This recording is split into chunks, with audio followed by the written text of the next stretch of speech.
아멘.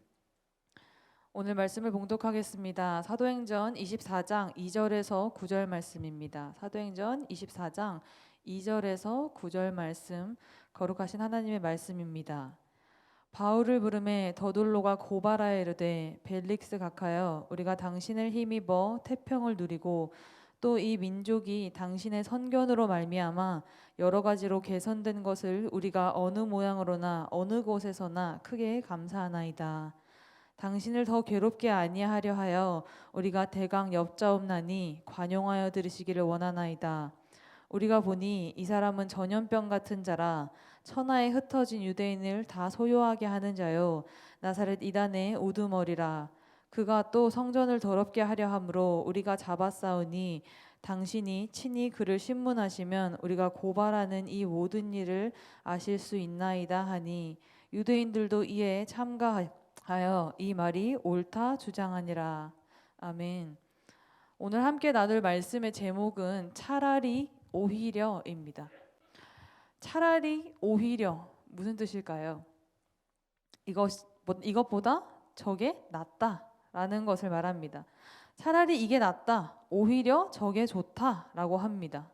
일반적인 기준이나 짐작 또는 기대와는 전혀 반대되거나 다른 게 더 나을 때 쓰는 부사입니다.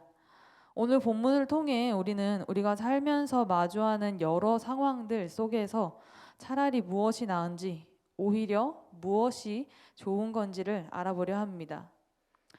가이사랴에 도착한 바울이 벨릭스 총독 앞에서 대제사장 아나니아와 장로들에게 고발을 당하게 됩니다. 이들은 바울을 죽일 작정을 한 사람들인데요.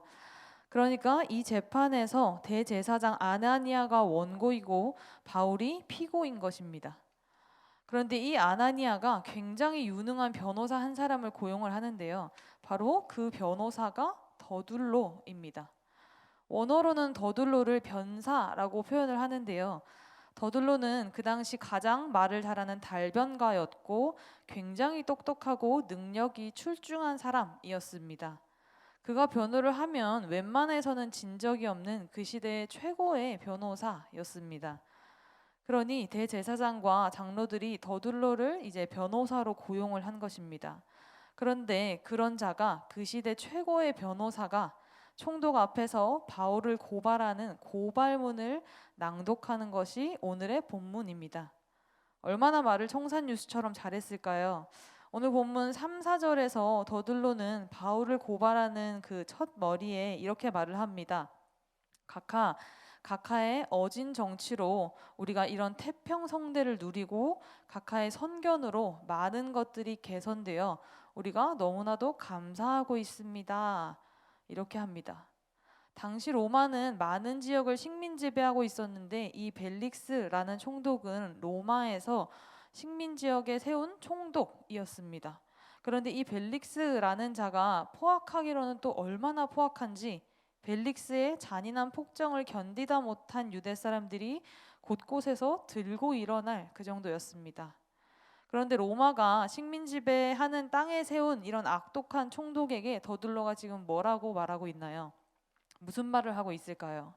역사가 기록한 가장 포악하고 잔인한 독재자에게 우리로 치면 일제 식민 치하 때 일본 총독에게 이런 아첨을 하고 있는 겁니다, 지금. 자, 그런데 이런 말도 안 되는 아부와 아첨을 얼굴색 하나 안 변하고 태연하게 하고 있는 사람이 누구일까요? 변호사 더둘로. 그냥 변호사도 아니고요. 그 시대 최고의 달변가였습니다. 그 시대 최고의 엘리트, 그 시대 최고의 능력자. 그 시대에 가장 출중하고 뛰어난 사람이었습니다. 그런 사람이 자신이 가진 그 좋은 머리와 뛰어난 언변으로 지금 누구의 편에 서서 무슨 말을 하고 있는 걸까요? 차라리 똑똑하지 않은 게 낫습니다. 오히려 말을 잘하지 못하는 편이 좋았겠습니다.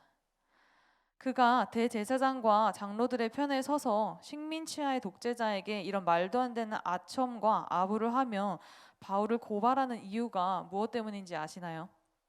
돈입니다. 더둘로는 돈에 눈이 먼 사람이었습니다. 돈이 되면 누구라도 변호를 하고 돈이 되면 누구라도 고발을 하고 개라도 아첨해서 원하는 결과를 얻어내는 그런 사람이었습니다. 여러분 혹시 하나님께서 여러분에게 많은 달란트를 주셨나요? 어딜 가든 똑똑하다라는 칭찬을 듣고 늘 공부를 잘하셨나요? 아니면 셈이 빨라서 사업 수완이 좋으십니까? 좋은 언변을 가져서 말을 잘하시나요? 남들이 부러워할 만한 직업과 직책을 갖고 계십니까? 그렇다면 그 좋은 머리로, 그 화려한 입담으로, 그 좋은 지위로 누구의 편에 서서 살고 계신가요? 여러분은 무엇을 위해 살고 계십니까? 오늘의 나는 누구의 쓰임을 받으며 살아가고 있나요? 당대 최고의 엘리트였던 더둘로는 돈의 편에 서서 돈을 위해서는 수단과 방법을 가리지 않고 식민지 독재자에게 아첨과 아부도 마다하지 않는 그런 삶을 살았습니다. 그런데 여러분 그렇게 살 바에는 차라리 오히려 똑똑하지 않은 것이 말을 잘하지 못하는 것이 복입니다. 주님께서 여러분에게 주신 많은 달란트를 주님 편에 서서 주님을 위해서 사용하시기를 또 주님이 기뻐하시는 일에 쓰임 받으시기를 소망합니다. 그러나 혹 나는 한평생 지금껏 살면서 공부도 못했고 말도 잘 못하고 셈도 느리고 할 줄 아는 것이 가진 달란트가 그다지 없다라고 생각을 하십니까? 그렇다면 기억하시길 바랍니다. 그 많은 달란트를 받고도 더둘로처럼 사느니 차라리 그리 똑똑하지 않은 것에 말을 썩 잘하는 편이 아닌 것에 셈이 조금 느린 것에 감사하시길 바랍니다. 그것이 오히려 복인 줄로 압니다. 그리 똑똑하지 않기에 하나님 앞에 더욱 겸손할 수 있고 말을 썩 잘하는 편이 아니기에 하나님께 내 입술을 더욱 맡길 수 있고 셈이 조금 느리기에 무엇을 하든 하나님께 기도로 의탁할 수 있음이 그것이 오히려 복인 것임을 기억하시기를 바랍니다. 그렇다면 이제 그 재판정에 서 있는 바울을 한번 보겠습니다. 지금 바울은 자신을 죽일 작정을 하고 달려드는 이미 답이 정해놓고 시작하는 재판정의 피고인으로 서 있습니다. 오늘 본문 5절에서 9절에 보면 더둘로는 바울에 대해서 유대인을 소동케 하는 자이고 나사렛 이단의 우두머리이고 성전을 더럽게 하는 자라고 고발을 하고 있습니다. 그랬더니 거기에 있는 유대인들이 다 동의를 하면서 더둘로의 말이 옳다라고 주장을 하고 있는 그런 상황입니다.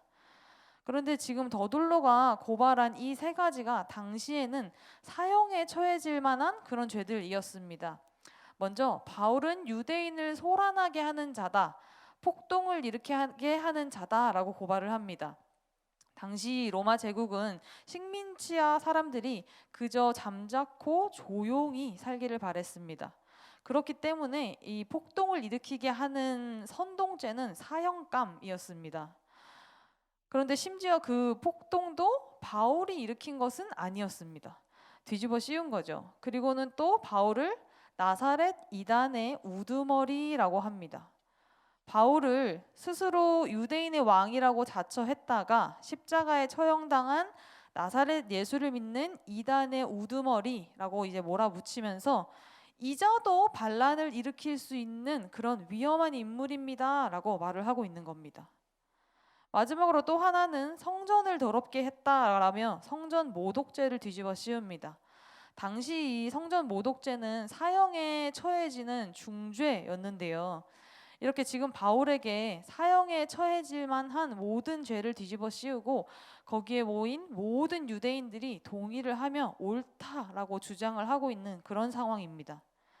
이 재판은 당시 그냥 단순히 사람과 사람 간의 고소 고발이 아니고요. 거대한 종교 권력, 로마의 무시무시한 정치 권력, 그리고 인간의 탐욕이 한데 뭉쳐져서 바울 한 사람을 공격하고 있는 그런 상황인 겁니다. 온 세상이 오직 바울 한 사람을 죽이려고 달려드는 그런 형국인 건데요. 그런데 우리가 살아가면서 우리의 삶에서도 이 바울과 같은 상황에 처해질 수 있습니다. 때로는 그것이 직장일 수도 있고요. 친구 관계에서일 수도 있겠습니다.